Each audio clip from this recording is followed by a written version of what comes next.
Right. Morning, everybody, and welcome to Global Intelligence Institute. I always get that wrong somewhere along the line. Last week we had quite a nice session on your personality, your brand personalities, which is always an interesting one because we often forget. We build something and we just get into this rut of chasing that hamster wheel and we forget what we're building and what the perceptions are that your clients and other people are seeing. So if you haven't had a listen to it, go and have a listen. Claire, I did send it through to you. Sorry, I thought it was part of the video, but I think it's just the audio that they've shared.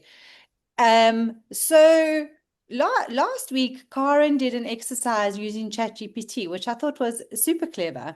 And I don't know whether sorry, you've taken the time to actually go and do it yourself, where you ask ChatGPT or one of the AIs to go and have a look at your brand online, your personal brand and your business brand, and to come back with what they are seeing you as, what brand personality they're seeing you as.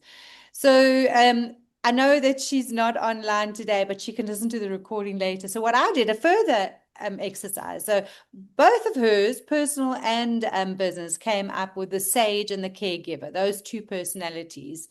Um, and so what I did was I went and put it into ChatGPT and I said, so if I'm either of those or both of those, what is my clients expecting from me from a product point of view? Because, we often think about ourselves and like we've already spoken about what layers of products you should have, etc. But if you have a certain personality and a certain perception in the marketplace, what are they now expecting from me?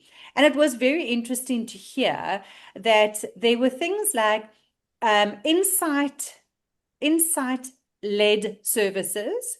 So people want deep understanding from a sage, from a personality, the brand personality of a sage. They want to know more. They don't just want surface level. So they want to know from her in that, like the mediation sessions that they have, what is the structure? And can I come out with clarity? What is the conflict diagnostic tools that you use? What is a stakeholder mapping? Can you see that the words that are now being generated from this is a little bit different from possibly what she's using? I'm not 100% sure. But basically, what they ask in that insight-led services is, don't solve the problem for me. Rather, let me think differently. So give me the tools to think and use them differently. The other thing is the framework and methodologies is like a signature mediation framework, communication models for difficult conversations. So there's very specific stuff that's coming out of it now. Sage clients love systems. They want to make complexity into a simple solution for themselves. The third area was an education-based products. So rather give me master classes on conflict, and then I can go and solve it myself. Corporate training programs, workshops on how to navigate difficult communications. Can you see how it's changing? It's like morphing more into like another layer of knowledge that needs to be shared. And ultimately, what will come from it is thought leadership. So she can develop a whole thought leadership content program. She can then put them onto retainers. She can have a whole lot of diagnostic tools. And ultimately, what they're looking at is they're looking at her for that next layer of knowledge. So really take some time and go and play with this a little bit, because I think it's really important for you to understand the expectation from your clients and stakeholders in the industry. And it also helps the speakers understand what is expected from you when you're standing on stage. So when you're talking about something, whatever your theme is, what are they expecting from you ultimately at the end? Because you can stand on stage for 45 minutes, an hour and talk, but then what do they want to walk away with? So can you share a tool, a diagnostic tool, a masterclass? What else can you upsell to them? Because that's really what they're looking at. So I just wanted to carry on that discussion that we had last week, because I did get a lot of emails afterwards to say, what about this and how about that? And so there's a lot of things that come from your brand personality. So please be vigilant and go and have a look and go and see. No worries, Bill. I see your message. I hope you can hear us fine. So I'm going to continue this conversation a little bit more, and I want to show you, if I'm talking about a brand, what does that really mean? So let's see if I can get my screen sharing right. But maybe not to start with. Just give me 2 seconds. When you look at, people talk about a brand or a business, and most of the time we're not really sure what we're talking about. And that's really what I want you to push the boundaries a little bit more about now. Okay, so when we look at a brand, we're not just looking at your logo anymore. We're looking at way more than what that is. So a brand starts with what your strategy is in your business.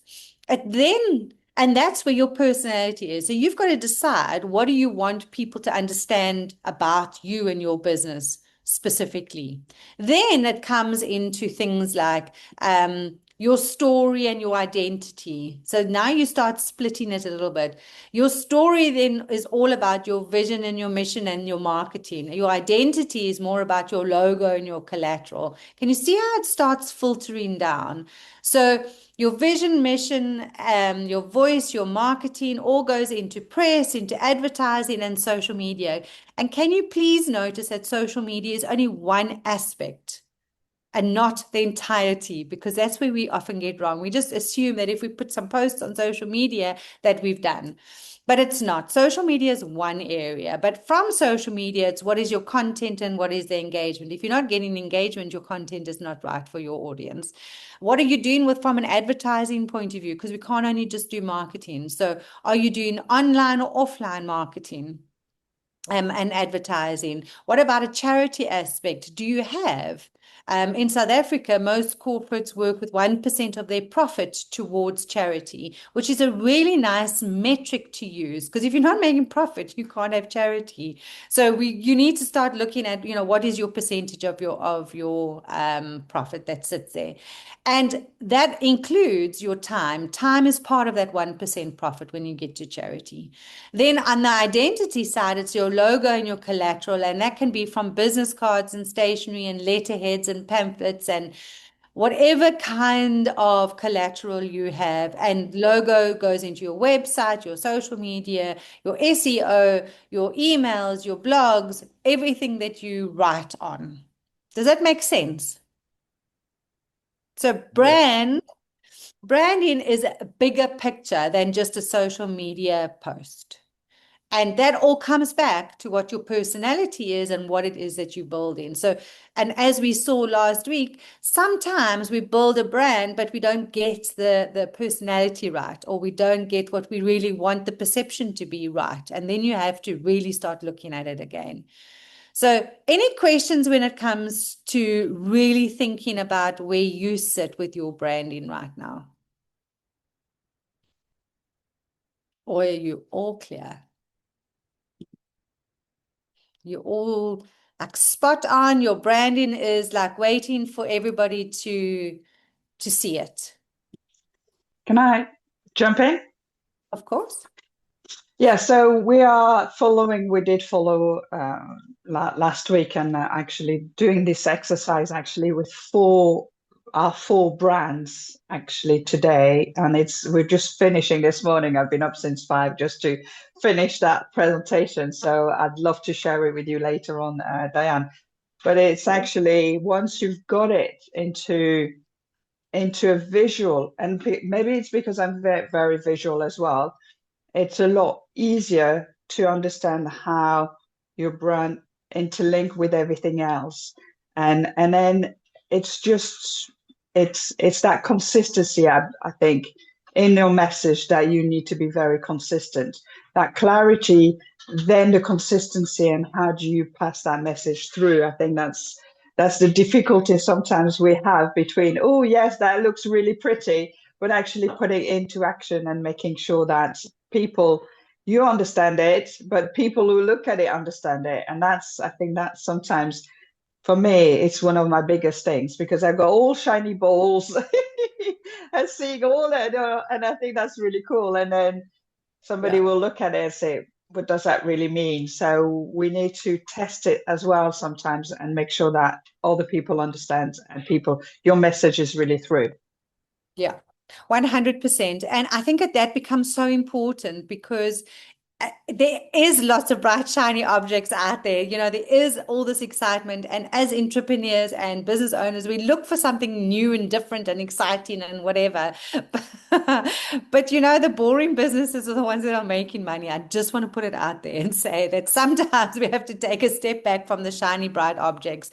And if we want to make money, it's about consistency. So if you're looking at things like your collateral, so even things like your newsletter, your email signature, any pamphlets that you create, is your logo consistently on the right side of the page, like where you want it? Is it in the same spot every single time?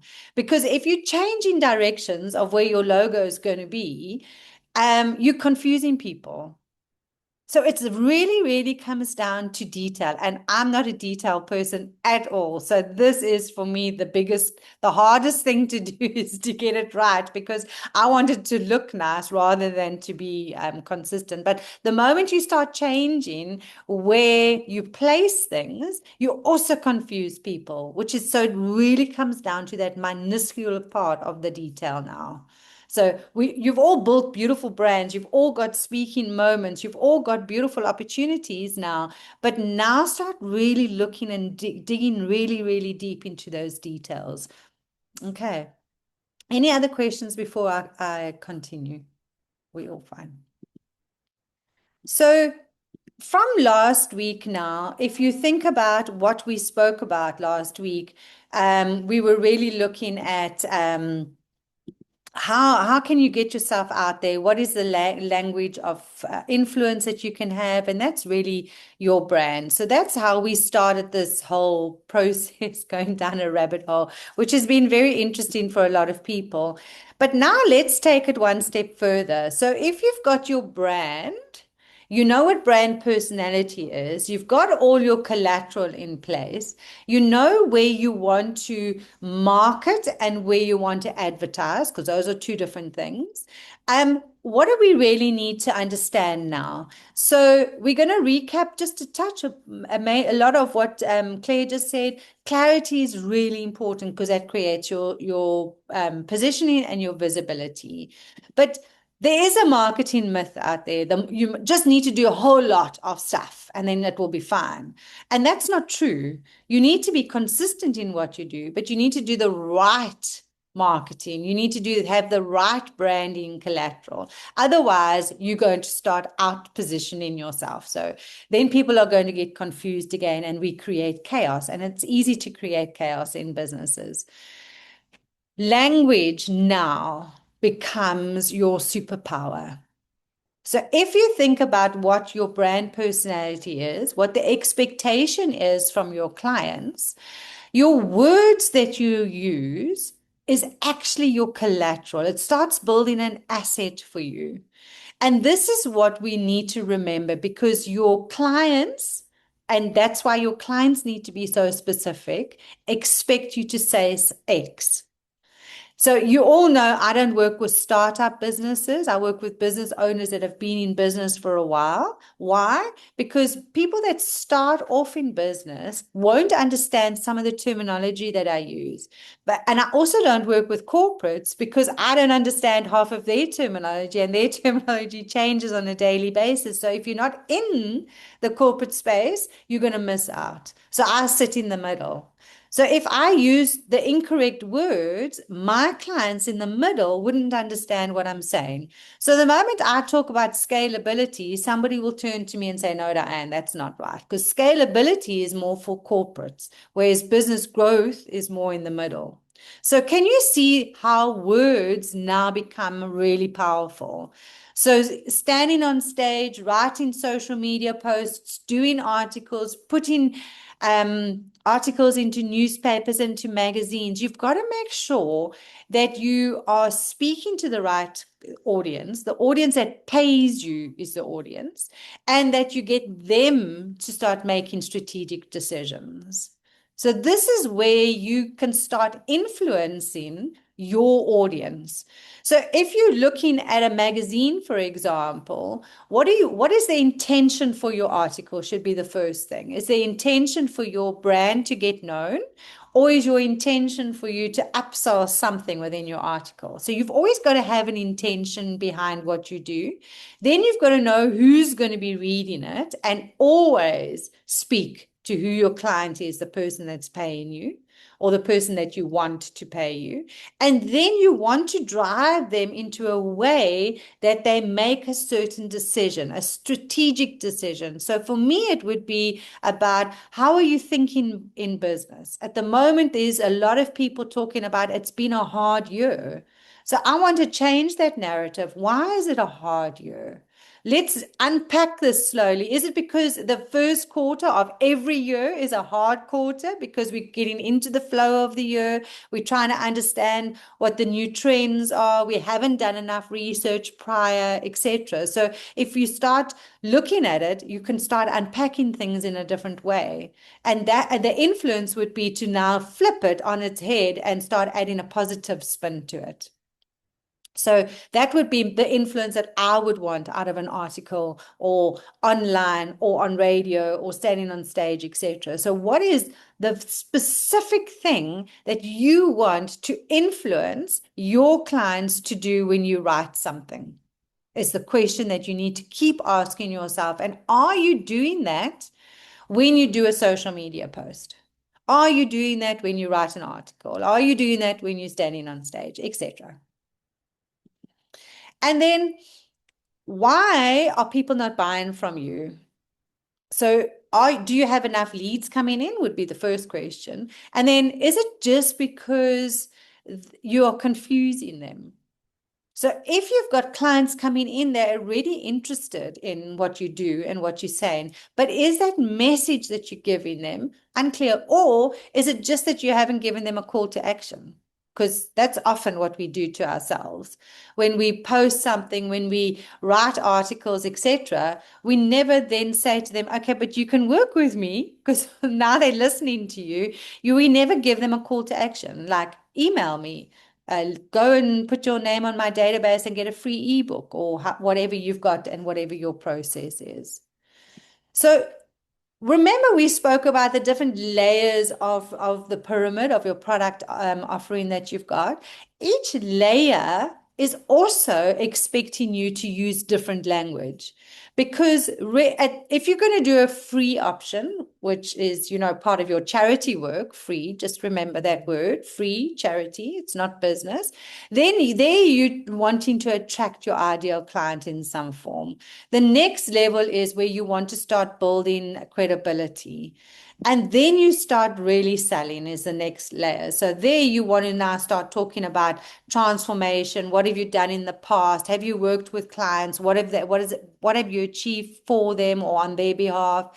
Then how do you get into that premium space, etc.? So each level, the way you put the words together needs to start changing, because you start attracting the client to climb the ladder with you, to go on that journey with you.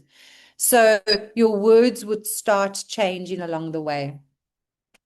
So really make sure that you have 3 levels of content, whether it's social media, whether it's in newspapers, whether it's full advertising, it doesn't matter. But you need to have something that shows your authority or talks about your authority. You need to have something that's relatable to your clientele.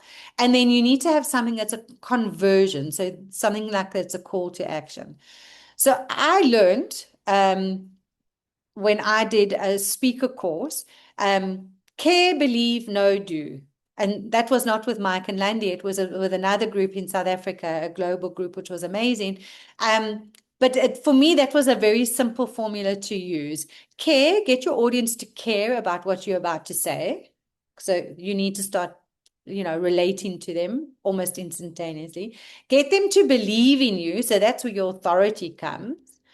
Get them to believe, believe, know. Now, what do you want them to know? So give them information, some form of information. And then what do you want them to do? Do you want them to buy something from you? Do you want them to jump on a call for you? Do you want them to refer somebody to you? So you've got to have those four continuously looping in everything that you do. Does that make sense? So when you're looking at words, make sure that you know which level of product offering you're talking about, and then have those four at least part of it. Questions? You're all very quiet again.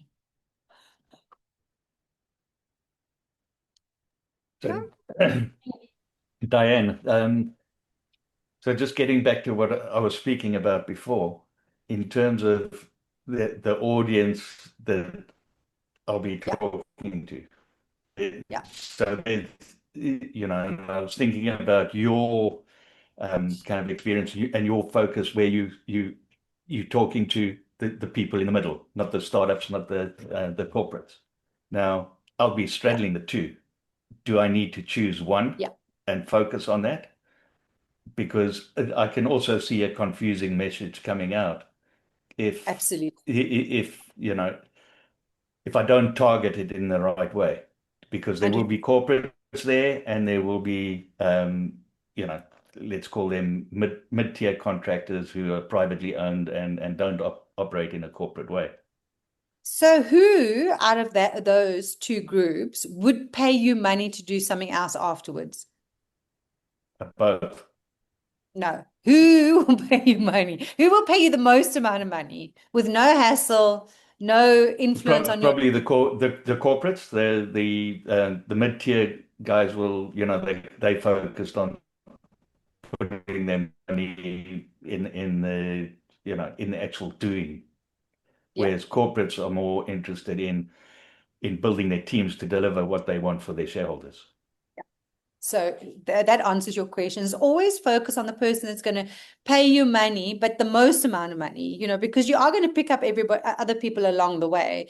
But whoever is, and my philosophy is always, who's going to pay you the most money in the shortest period of time and use the least amount of your time. And that's whoever that is, that's who you focus on, because you don't want the person phoning you at midnight and hounding you as well. So it needs to be the easy client almost, because that's who you're talking to, because that's where you can pick up great business from. Right. Right. Yeah. Thank you. Sure. May I ask something? Yeah, of course. From my point of view, I'm at a stage in life where I'm actually kind of winding it down.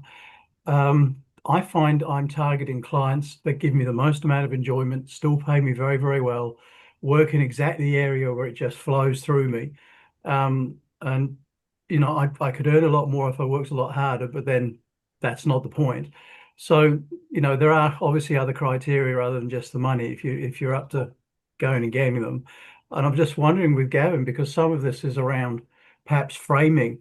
Maybe there are people in that mid-tier that desperately want to be corporate. So it could be that there is a level there that you could find that other people are not in. Everybody's going, I'm either corporate or I'm mid-tier, but you could be that person that makes mid-tier into corporate, in which case you can, from a branding point of view, find quite a nice unique niche that allows you to be different. So just some thoughts. Yeah, Thanks, thank you Phil. for that. The other side of the coin, which has just come to mind as well, is the interaction. I'm talking about the whole industry as a whole, but it's more on the formalized side of industry. So it's the construction of infrastructure. But I'll be straddling government as well, and trying to get the two minds to meet is a challenge in the best of times. Always. But it's about positioning it so that I'm almost out of the industry, but in the industry. 100%. So you also want to be known as the thought leader. So you're going to be talking as a thought leader, but you need to target it at one of the audiences. And I think that's the important side, because all of the government is going to want to hear something different to the corporate, to the mid-tier. So you need to look and see which one you want to target it at. But ultimately, they all need to walk away and think, wow, first of all, he's pushing the way that I'm thinking. Secondly, he has a point about the following things. That's what you want them to remember. Yeah. And then you want other people to buy from you. Because, I mean, you are starting a business, so it's important for you to generate an income. Yeah, sure. Nice. Thank you. Sure. I also have a question. The care, believe, know, do structure. Can I use that for like videos to attract people? Because I was thinking of being like, there's people with whom you can work easily and you don't even have to finish a sentence and it works really well. And then there are the annoying ones that always ask questions and they're against what you're saying. Always. And then I go into, my name is Valerie, I'm a leadership communication coach, and I will now tell you why you should actually listen to the people that are annoying, Yeah. and then continue from there. 100%. A video is the most amazing tool. I have a video. I don't allow anybody to introduce me most of the time on stage or anywhere, because first of all, they say my name wrong, or they get the information incorrect, or they say she's a coach and I'm not a coach, because that means that I've got to be empathetic and I'm not. So it's those kind of things that you've got to get right when you're wanting to be in front of people. So I have a video, I play it, and the moment I walk onto stage, I have the attention immediately. So a video is such an amazing tool, Valerie. Over the weekend, I went and sat with Ridwan. He's one of the Circle of Excellence clients as well, and he had a full day conference. It was such a fascinating conference because we were all at tables of 10, and at my table, a number of people came and we sat, didn't know anybody. And the woman says, "Oh, I don't know how I'm going to be here the whole day. He can't teach me anything. I know everything." And Ridwan came on and we were there for the whole day. And this lady walked out. She says, "I don't want to go home anymore. I've learned so much," which was such a nice feeling to know, that he's got knowledge. But the biggest downfall for him on the day, and I've told his PA, I haven't had a chance to have a conversation with him, was that he never positioned himself correctly when he walked onto stage. Because it took an hour and a half of the day for people to warm up to him.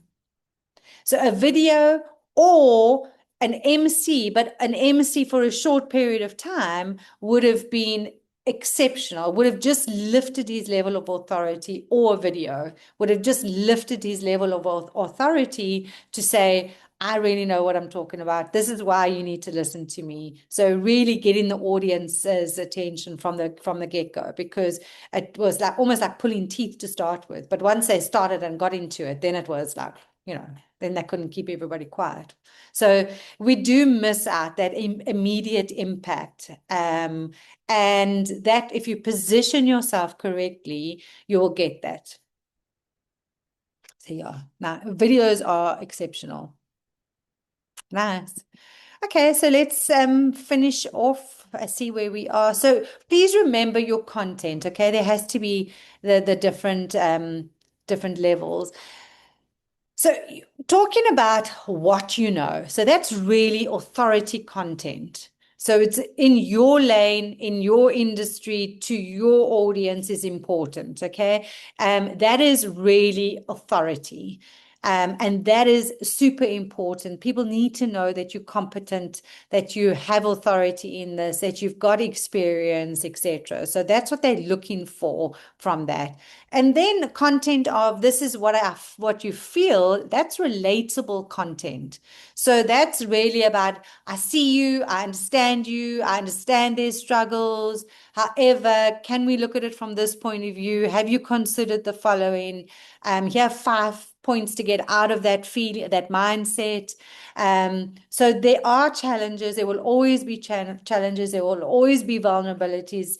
But sharing real moments become super important. So I often talk about clients that we had during COVID, with the time that everybody was struggling. Every single one of my clients grew during 2020. And it was simply because we were online, we were working together, we were looking for the opportunity. So it's consistency again behind it.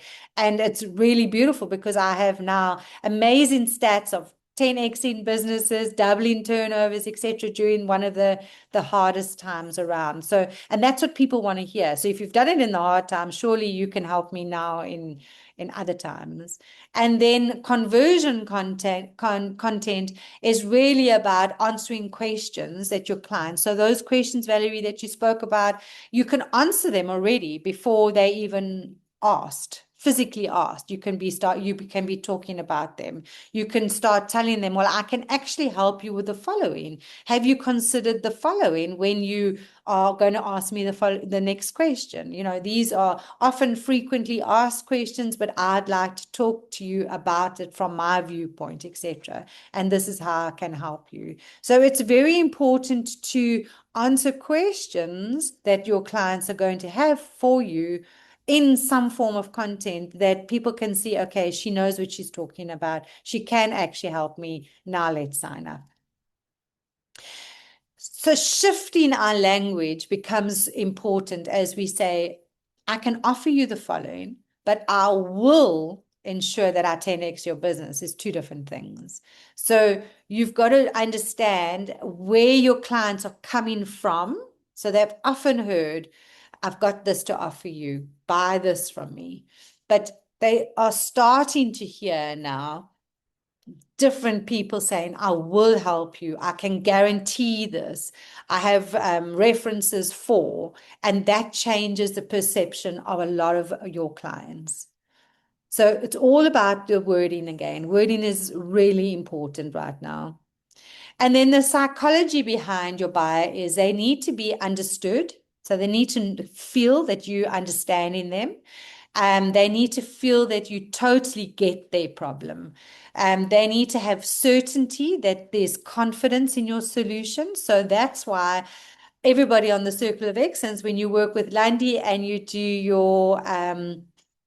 your blueprint, that helps the certainty, okay? It really shows that there's a scientific process that you've gone through, or even if you do infographics. An infographic says step 1, step 2, step 3. People can then think scientific process, etc. becomes important. So that helps you build a solution that really works, or showcases a solution that works. And then they want to feel safe. They want to be assured that they've chosen the right direction. And sometimes you can't help it. If they're not going to do the work, then they're not going to feel safe. And sometimes they need to move on. But most of the time, if you get these 3 things right, you then gain your client, and you can often move these clients into retainers going forward. So your visibility formula, if you're building content on social media and LinkedIn, which is one of the big drivers at the moment for business, the 3, the authority, the story, and your offer, which is the same things as what we've spoken about. Those are really nice because it shows people that there's a consistency behind what you're doing. But what we often do wrong, we assume that our audience know what to do next. We assume that they're going to get in contact with us or message us. But if you don't give them an email address, or you don't give them a link in how to contact you, or where to buy a product from, or how to sign you up as a speaker, or etc., then how are they ever going to do it? So it becomes important for you to show them, click here. And it's normally one click to somewhere. And that's an easier customer journey. There's not a lot of obstacles in the way. There's not blockages in the way. You want it to be easy. Leave your money here, pay here, sign me up, book my date, etc. But you've got to be clear what you want them to do. So some soft call to actions is when you're engaging with your audience and you're asking them what's your biggest challenge, or save this for later because you know you're going to need it. Whereas a direct call to action is book your call today, DM me when you're ready, click the link to join, etc. So what is it that your clients, and remember, it's all going back to your brand personality, is what is the perception of your brand, therefore what is the expectation from it. because a lot of brands, and if Karen only had the caregiver as her brand, that would be soft approaches. But because she's got Sage and caregiver, then she needs to be more direct. So just a final thought is, if your brand gets seen, your language gets you paid. Make sense? What questions? There has to be some questions. Now, what do you need to know before I move you into numbers? Yes, Valerie. How can I easily find out who is sitting opposite of me? Because like I do know throughout the meeting what type of personality they are, but is there like a trick you have that I can find out right from the beginning? So there, as a personal brand, yes, I can send that to you. Cool. There is tricks, and it's from their appearance. So you can pinpoint very quickly, but it would be very general, obviously. You know, there's certain people that are completely put together. Their hair's not out of place. You know that those are detailed people. The people that come in and put their stuff down on a table and move and make themselves bigger, you know that they are the authority figures and they demand the power, and they're going to talk that way. So there's a lot of little moments. So I can put together a worksheet and send it through to you. It's quite interesting actually when you start looking at it. Yeah. Is that NLP, or where does that theory come from that you're talking about right now? So it's very much like first impressions of a person. So a lot of neuroscience has gone in behind it, and it's a lot of body language that gets used behind, that's linked to personality types. But I mean, there's lots of personality types, and there's lots of different systems that you can go on and go and learn. I'm just going to give you a very high level because that's not, I think that if you just know, are they detail? So are they going to ask you numbers? Because that's really what it is, details, or the numbers, or the finite detail of stuff. That's important. Who's the person in the room that's the authority person? So you know that they're going to come across very powerful. They're going to almost like keep going at you like this with questions until, you know, you break almost, until you become more authoritarian than what they are. Then there's the person that's the comedian inside the room, and normally you see their hairs like all over, their clothes are like half off and half on, and you know that they are there just for the ride. So there's little things like that that you look at, but I'll send you through a worksheet. Sure. Any other questions? So when we're looking at anything online, it's really nice to keep using one of your AIs to go and question, have I done this correctly? Is it still part of my personality? Am I attracting the right person? I mean, we have the most amazing tools now. You must use them. But once we built the brand, once we built that brand personality, we started to share a whole lot of stuff on social media. We're using different other forms of marketing and advertising. How do we know that it's working? And how much money have you put aside for it? So my philosophy is I have one spreadsheet, okay? And on my one spreadsheet, I want to see what my turnover needs to be. So per month, what my turnover needs to be. But then I need to bring it down to units. Okay, because then I can see how many clients I need to gain per month. So whether I'm standing on stage or whether I'm working with clients individually, you bring it down to units. So if I suddenly go from 10 clients per month to jump to 100 clients the next month, you know there needs to be something dramatically changing from a marketing perspective. Because you're not going to jump from this to 10x unless you've done something specific. So in your spreadsheet per month, what are you doing? Is it just social media? Are you attending expos? When are you traveling? Who are those major meetings that you're having? And you need to list it underneath per month so that you can start tracking what it is that you're doing.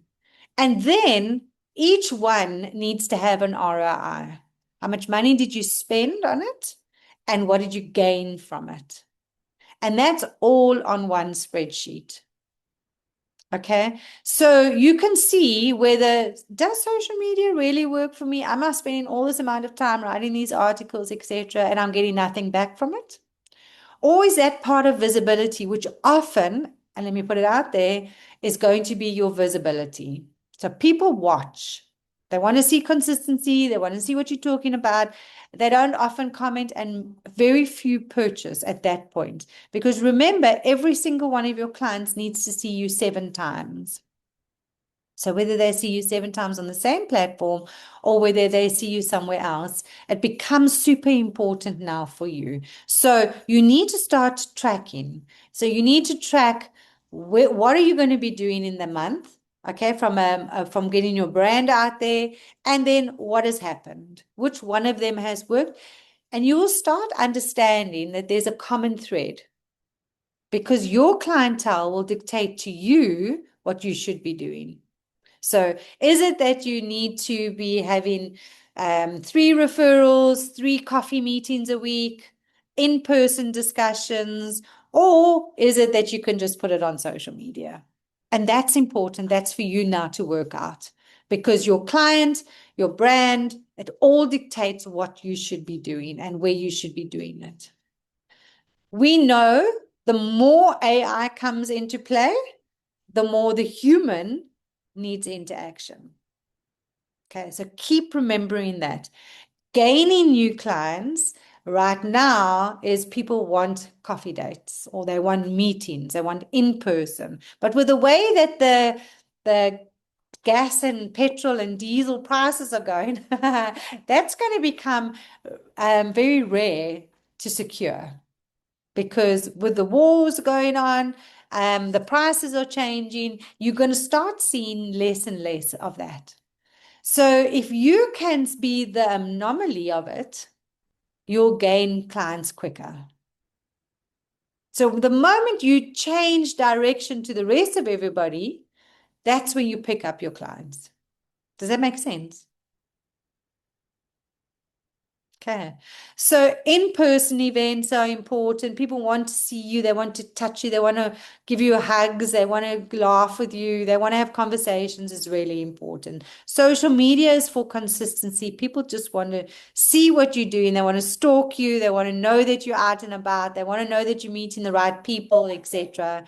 And then obviously there's being on radio, being in magazines, being in newspapers in certain places, becoming important because that then sends you to the next level of thought leader. So Gavin, right now, you need to get into some of the construction magazines. You should be writing articles about some of the areas that you might be talking about going forward. Yeah. And all the development releases that they have, your brand should be around there. People should see that you either supporting them or not. It doesn't matter, but you should be around. Oh. Right, questions, everybody. What does your brand look like? Are you marketing it correctly? Is your client's expectations being fulfilled? Is your bank account full?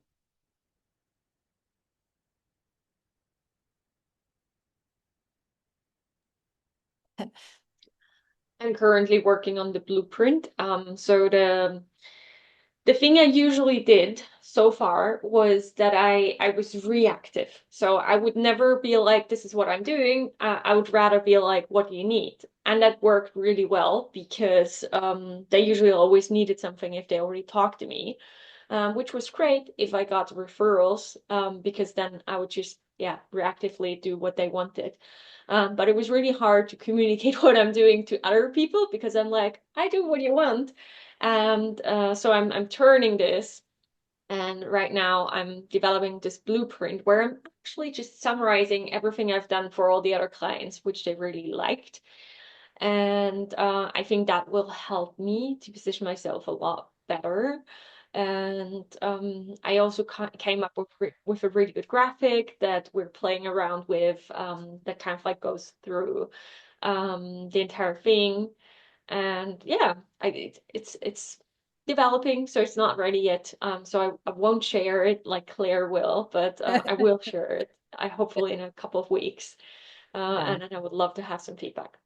Awesome. Fantastic. Well done.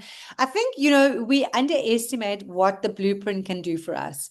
It's such a conversation starter because from that, you can still ask the question, what can I do for you? But you can showcase, this is what I've done. This is how I've done it. This is the process that I use. And that elevates you already to the next level. And often, Valerie, some of the things that you've already done for people, most of the other people need.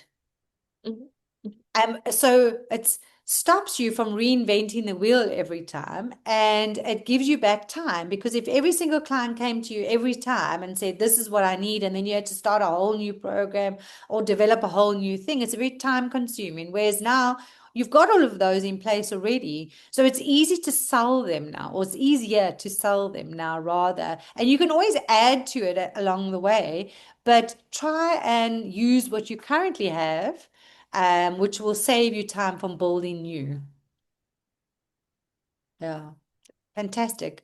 And also in that, once you've designed your blueprint, do a couple of infographics. So if you're looking at your blueprint and there's certain areas of your blueprint or certain programs within your blueprint, take them out and then do a couple of infographics, because that's also a great conversation starter. People want to know, what are you going to do? How are you going to do it with me? How long is it going to take? How many steps are there? What is the outcome, etc.? And that's really nice on a infographic. Okay, nice one. Very cool. Anybody else with any other questions that we've got? So your homework, isn't that nice? Your homework is to go back and have a look at the brand personalities. Which one do you want to have the perception from your clients? Go and check and see whether it actually is happening from an AI perspective. What do they believe? And you can ask your clients too. You know, I mean, you've got clients, so you can ask them, what do you believe that I am, if they understand that. Then have a look and see, well, if it's that brand personality, what is the expectation from an offering point of view? What are they really expecting me to offer them now?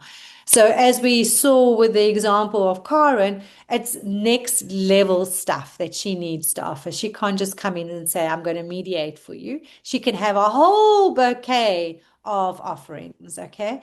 And then from there, look at your total brand collateral, everything within the brand. What have you done? How's the consistency with it? What needs to be tweaked now? And then where are you going to put your brand? That your clients can see it, that you can then start gaining new clients and the right clients. And what does that consistency look like? And now, what is the language that you're going to use when you write whatever articles, social media, magazine posts, etc.? And then breaking it down into numbers. So now this is what I want to do. This is what my turnover is going to be. This is how many clients I actually need in a month. What am I going to do to gain those clients from a marketing or an advertising perspective? And then at the end of each month, going back to say, what is my ROI for each one of those? Which one has worked for me? Which one hasn't worked for me? And as we change in the year, you'll start seeing how that is going to start morphing into different ways. So remember, we need to be seen in the marketplace before we can sell. So your clients will normally see you 7 times before they sign up with you. Right. If there's no more questions, then go off and be fabulous, as always. Thank you. A lot of thought to go into this. Fantastic. Well, everybody have a fantastic week. I hope those that in Cape Town are we seeing you on Thursday with Lundy's insight into the nature and patterns. Sorry for everybody else that's not in Cape Town. You can't be here. But we'll share information with you as we go. I'm really excited for that. And we'll see you on the flip side. So go and enjoy your brand. Be well. Go make Cheers, money. well. Bye-bye. Bye. Thank you.